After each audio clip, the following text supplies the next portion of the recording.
नमः भगवते वासुदेवाय नमः। हरे कृष्ण। जय राधा माधव, जय श्रीकृष्ण। নমস্কার আমার সকল দর্শক ও শ্রোতা বন্ধুদের আরও একটি নতুন পর্বে সকলকে স্বাগত জানাই। আশা করছি ঈশ্বরের আশীর্বাদে আপনারা সকলেই ভালো আছেন, আমিও বেশ ভালো আছি। এবছর অর্থাৎ 2025-এ জয়া একাদশী অর্থাৎ ভৈমী জয়া একাদশী কত তারিখে পালিত হবে? 7 না 8ই ফেব্রুয়ারি জয়া একাদশী পালিত হবে। পুজোর শুভ সময়, ব্রত বিধি, মাহাত্ম্য, কি খেতে আছে কি খেতে নেই, এই সব কিছু নিয়ে আজকের এই ভিডিওটিতে আলোচনা করব। আশা করছি আপনাদের ভালো লাগবে। ভিডিওটি পুরোটি দেখার অনুরোধ রইল। মাঘ মাসে শুক্লপক্ষের একাদশীতে জয়া একাদশী পালিত হয়। এই দিন ভগবান বিষ্ণুর পূজা করলে পূর্ণ কল্যাণ লাভ হয় এবং তার আশীর্বাদ বর্ষিত হয়। এই দিনে একাদশীর উপবাস পালন করা হয় এবং ভগবান বিষ্ণুর সঙ্গে দেবী লক্ষ্মীরও পূজা করা হয়। এখন জেনে নেব জয়া একাদশীর ব্রত অর্থাৎ কতক্ষণ সময় এই তিথি থাকছে। আগামী 8ই ফেব্রুয়ারি শনিবার জয়া একাদশী পালিত হবে।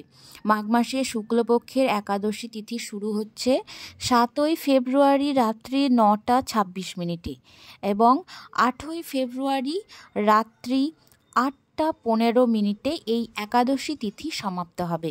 তবে উদয়া তিথি অনুযায়ী 8ই ফেব্রুয়ারি এই ব্রত পালন করা হবে। 9ই ফেব্রুয়ারি সকাল 7টা 4 মিনিট থেকে 9টা 17 মিনিটের মধ্যে ব্রতভঙ্গ করা যাবে। পারণের পর দান করা অত্যন্ত শুভ বলে মনে করা হয়, এর দ্বারা পূর্ণ বৃদ্ধি হয়। 8ই ফেব্রুয়ারি অর্থাৎ শনিবার ওই দিন অর্থাৎ জয়া একাদশীর দিন বিষ্ণুর পাশাপাশি লক্ষ্মী পূজা অর্চনা করা হয়। মাঘ মাসে শুক্লপক্ষের এই একাদশী তিথি জয়া একাদশী নামে পরিচিত। মনে করা হয় এই একাদশীতে নারায়ণের পূজা করলে জীবনে সুখ সমৃদ্ধির আগমন ঘটে, পাশাপাশি সমস্ত ব্যক্তি তার কাজে জয়ী হয়, সাফল্য লাভের পথ প্রশস্ত হয়। উপবাস ভক্তি ভরে করলে তার ফলে পূজার পূর্ণ ফল লাভ করা যায়। জেনে নেব এই জয়া একাদশীর শুভক্ষণ কখন। ব্রহ্মমুহূর্তে সকাল 5টা 21 মিনিট থেকে 6টা 13 মিনিট পর্যন্ত, বিজয় মুহূর্তে দুপুর 2টো 26 মিনিট থেকে 3টে 10 মিনিট পর্যন্ত, আর গোধূলি মুহূর্তে সন্ধ্যা 6টা 3 মিনিট থেকে 6টা 30 মিনিট পর্যন্ত। নিশি মুহূর্তে রাত্রি 12টা 9 মিনিট থেকে 1টা 1 মিনিট পর্যন্ত হচ্ছে এই জয়া একাদশীর শুভ সময়। এখন জেনে নেব এই জয়া একাদশীর মাহাত্ম্য সম্পর্কে। এই তিথিতে বিষ্ণুর মাধব রূপে পূজা করা হয়। এই তিথিতে ব্রত পালন করলে ব্যক্তি পাপ থেকে মুক্তি পায় এবং তার পূর্বপুরুষেরা লাভ করে থাকেন। এর পাশাপাশি ভক্তদের ধর্মীয় পথ চলাতে কোনো রকম বাধা সৃষ্টি হয় না। এছাড়াও সুখী জীবন প্রদান করে থাকে। পাপ থেকে মুক্তি প্রদানের জন্য এই ব্রত অত্যন্ত প্রভাবশালী বলে মনে করা হয়। এখন জেনে নেব এই জয়া একাদশীতে কি কি খাবার খাওয়া উচিত আর কি কি খাওয়া উচিত নয়।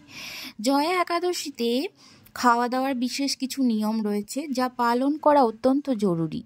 এই একাদশীর ব্রত সুফল পেতে হলে এই নিয়মগুলি অবশ্যই মেনে চলুন। এই তিথিতে লাল আলু, আটার রুটি, দুধ, দই, ফল খেতে পারেন। নিরামিষ খাবার আহার করুন আর নারায়ণকে পঞ্চমৃতের ভোগ নিবেদন করুন, তারপর সেই প্রসাদ গ্রহণ করুন। এই একাদশীর উপবাস পালন করবেন তাদের শুধুমাত্র ফল খেয়ে থাকতে হবে। যারা উপবাস রাখেন না তাদের এই পবিত্র দিনে কিছু খাবার খাওয়া এবং পান করা থেকে বিরত থাকতে হবে। জেনে নেব কি কি খাওয়া উচিত না। শাস্ত্রমতে জয়া একাদশীতে ভাত খাওয়া নিষিদ্ধ, অর্থাৎ অন্ন জাতীয় কোনো খাবারই খাওয়া উচিত নয়। নুনও খাবেন না। এছাড়াও পেঁয়াজ, রসুন, মসুর ডাল এসব খাওয়া থেকেও বিরত থাকতে হবে। কোনো রকম বাইরে থেকে আনা জিনিস গ্রহণ করবেন না। এছাড়াও নেশা জাতীয় কোনো দ্রব্য কোনো কিছুই গ্রহণ করবেন না। এছাড়াও পোড়া জাতীয় কোনো জিনিস অর্থাৎ রুটি, মুড়ি এই সমস্ত কিছু থেকে এড়িয়ে চলুন। মনে করা হয় এই দিনে এই সমস্ত খাবার এড়িয়ে চললে ভগবান শ্রীহরির আশীর্বাদ প্রাপ্তি লাভ হয়। আজকের এই ভিডিওটি এই পর্যন্তই ছিল। অবশ্যই ওই দিন ভগবান বিষ্ণু এবং দেবী লক্ষ্মীর আশীর্বাদ প্রাপ্তির জন্য অবশ্যই ওই দিন উপবাস পালন করুন। বন্ধুরা, আজকের এই ভিডিওটি এখানেই সমাপ্ত করছি। আশা রাখছি আপনারা সকলেই ভালো থাকবেন আর এই ভিডিও থেকে আপনাদের কিছুটা হলেও উপকারে আসবে। পরবর্তী ভিডিও নিয়ে আবারও দেখা হচ্ছে তোমাদের সাথে। আজ এই পর্যন্তই।